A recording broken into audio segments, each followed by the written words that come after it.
Hello दोस्तों, स्वागत है आप सभी का मेरे चैनल पर। मेरी आप सभी से रिक्वेस्ट है कि अगर आपको मेरी एक्सप्लेनेशन पसंद आए तो वीडियो को लाइक और चैनल को सब्सक्राइब ज़रूर करें। दोस्तों, अगर आपने इस सीरीज़ के पहले एपिसोड्स नहीं देखे हैं तो इसका लिंक आपको डिस्क्रिप्शन बॉक्स में मिल जाएगा। आज मैं एक्सप्लेन करने वाली हूँ द ऑर्डर के सीजन 1 के एपिसोड 10 को। चलिए बिना देरी किए चलते हैं कहानी की ओर। दोस्तों, एपिसोड की शुरुआत में हम इन चारों को घर लौटते हुए देखते हैं। रैंडल और हेमिश घर के अंदर चले जाते हैं। जैक अभी भी बहुत दुखी था। वो अलाइसा को बताता है कि पीट ही मेरा परिवार थे और अब वो भी मुझसे दूर चले गए। अलाइसा उसे कहती है, तुम अगर वहाँ वापस लौटे तो तुम मारे जाओगे। जैक कहता है, मरेगा तो अब वो। अलाइसा उसे कहती है, तुम बस बदला लेने के बारे में सोच रहे हो। ये सुनकर जैक को बहुत गुस्सा आता है और वो वेयरवुल्फ में बदलने लगता है, मगर वो अपना गुस्सा शांत करता है। अलाइसा उसे कहती है कि वो बस उससे बचाने की कोशिश कर रही है। वो आगे कहती है, उसे रोकने का एक और तरीका है। इसके बाद ये दोनों घर के अंदर जाते हैं। हेमिश से पूछता है, लिलिथ कहाँ है। अलाइसा बताती है कि उसने वेयरवुल्फ बनकर एडवर्ड पर हमला किया, जिससे मुझे वहां से भागने का समय मिल जाए, और उसके बाद क्या हुआ मैं नहीं जानती। हेमिश रैंडल को लिलिथ का हाइड बॉक्स चेक करने के लिए कहता है। अगर बॉक्स में लिलिथ की हाइड हुई तो इसका मतलब ये है कि वो मारी गई। रैंडल वापस लौटकर उन्हें बताता है कि लिलिथ की हाइड वहां नहीं थी, मतलब लिलिथ अभी भी जिंदा थी। हेमिश जैक को गुस्से में कहता है, तुम्हारी वजह से और कितने लोग मरेंगे। जैक कहता है, सिर्फ एक और। अलाइसा उन्हें कहती है, हमें बुक को बचाना है। इस समय एडवर्ड उसे पाने के लिए कुछ भी करेगा। उसकी कमजोरी वो किताब ही है। किताब की शक्ति को पाने के लिए उसे अपने बेटे की बलि देनी होगी। जैक कहता है, उसे अपने पहले बेटे की बलि देनी होगी।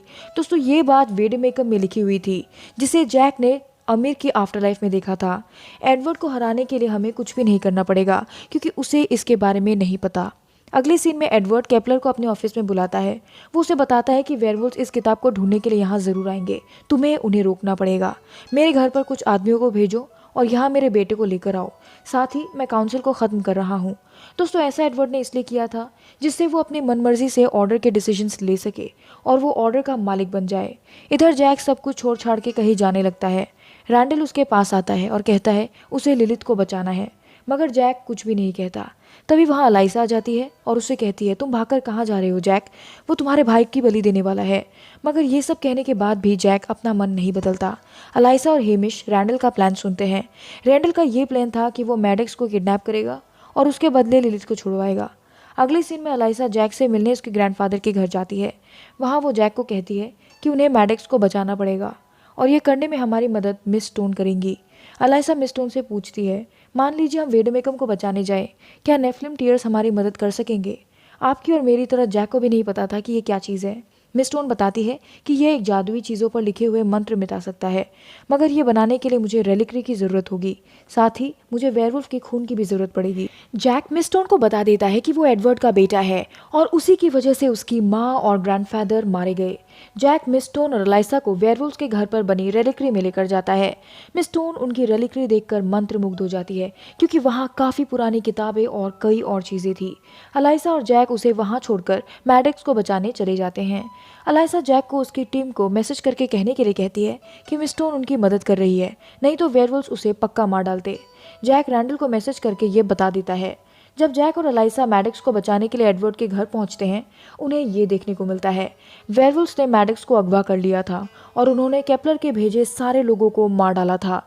तभी वहाँ एडवर्ड जाता है और जादू करके अलाइसा को बेहोश कर देता है।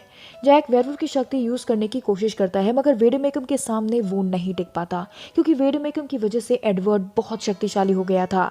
दूसरी तरफ हम लिलिथ को कैद देखते हैं। उसे केपलर और गैब्रियल टॉर्चर कर रहे थे। वो उससे वेयरवुल्फ के अड्डे का एड्रेस मांग रहे थे, क्योंकि उन्हें पता था कि नाइट्स ने जरूर वहीं मैडेक्स को छिपा रखा होगा। केपलर उसे बहुत टॉर्चर करती है, मगर लिलिथ कुछ नहीं कहती। गैब्रियल ग्लव ऑफ ट्रुथ पहनकर आती है, जिससे लिलिथ सब कुछ उगल दे। अगले सीन में हम जैक और एडवर्ड को देखते हैं। जैक एडवर्ड को कहता है, मैं तुम्हारे बेटे को टेम्पल लेकर आऊंगा। मैं खुद को सैक्रिफाइस करने के लिए तैयार हूँ, मगर बदले में तुम मेरे दोस्तों को नहीं मारोगे। मैंने तुमसे जिंदगी भर नफरत की है। एडवर्ड मान जाता है, मगर वो अलाइसा को अपने कैद में ले लेता है। वो 11:30 बजे तक जैक को मैडेक्स को टेम्पल लाने के लिए कहता है, क्योंकि 11:30 तक ही वेडमेकम की रिचुअल करने का आखिरी समय था। दूसरी तरफ गैब्रियल लिलिथ को बहुत टॉर्चर करती है। वो चाकू से लिलिथ का हाथ काट देती है। दोस्तों, ऑर्डर के सारे लोग अपना हाथ काटकर खून का सेक्रीफाइस देकर जादू करते थे, और अब लिलिथ जादू करके उन्हें जख्मी कर देती है और वहां से निकल जाती है। वो घर पहुंचती है। उसे देखकर रैंडल उसकी तरफ भागता है, वहाँ लिलिथ मैडक्स को भी देखती है। तभी वहाँ मिस स्टोन मैडक्स को बेहोश कर देती है।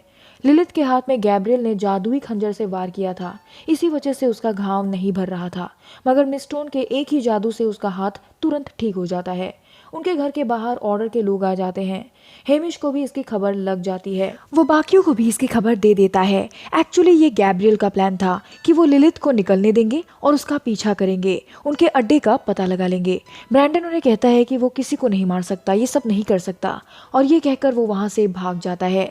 इधर रैंडल लिलिथ के घर लौटने की बात जैक को मैसेज करके बताता है।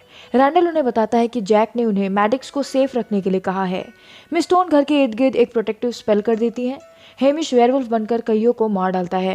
रैंडल लिलिथ के पास ही रुकता है क्योंकि उसकी तबीयत बहुत खराब थी। रैंडल उससे कहता है, मैंने सोचा कि मैंने तुम्हें खो दिया। रैंडल और लिलिथ एक दूसरे के लिए अपने प्यार का इजहार करते हैं। हेमिश लिलिथ को हंसते हुए देख लेता है और उसे उनके नए नए प्यार के बारे में पता चल जाता है। दूसरी तरफ हम जैक को देखते हैं जो एक गोलेम बनाता है और अगले ही पल गोलेम क्लेटन में बदल जाता है। क्लेटन पहले की तरह बहकी बहकी बातें करने लगता है। जैक क्लेटन को कहता है, मुझे ऑर्डर को खत्म करने में तुम्हारी मदद चाहिए। सीन कट होता है। एडवर्ड अलाइसा को बताता है कि जैक लेट हो गया है। तभी वहाँ जैक आ जाता है और उससे कहता है, तुम अपने बेटे की बलि देना चाहते थे, लो मैं आ गया हूँ। एडवर्ड ये सुनकर चौंक जाता है। वो अलाइसा के सर पर हाथ रखकर उसकी मेमोरी देखता है और उसे पता चल जाता है कि सच में जैक उसका पहला बेटा है। वो अलाइसा को इस इनकैंटेशन को विटनेस करने के लिए कहता है। अलाइसा उसे कहती है, मैं अपनी आंखों के सामने जैक को मरते हुए नहीं देख सकती, मगर उसे रहना पड़ता है। जैक चुपचाप लेट जाता है। वेडमेकम किताब के अंदर से एडवर्ड एक खंजर निकालता है और एक स्पेल करके जैक के सीने के ऊपर निशाना बनाता है। अगले ही पल हम मिस स्टोन को देखते हैं जो वेयरवुल्फ के साथ टेंपल पर अटैक कर देती है।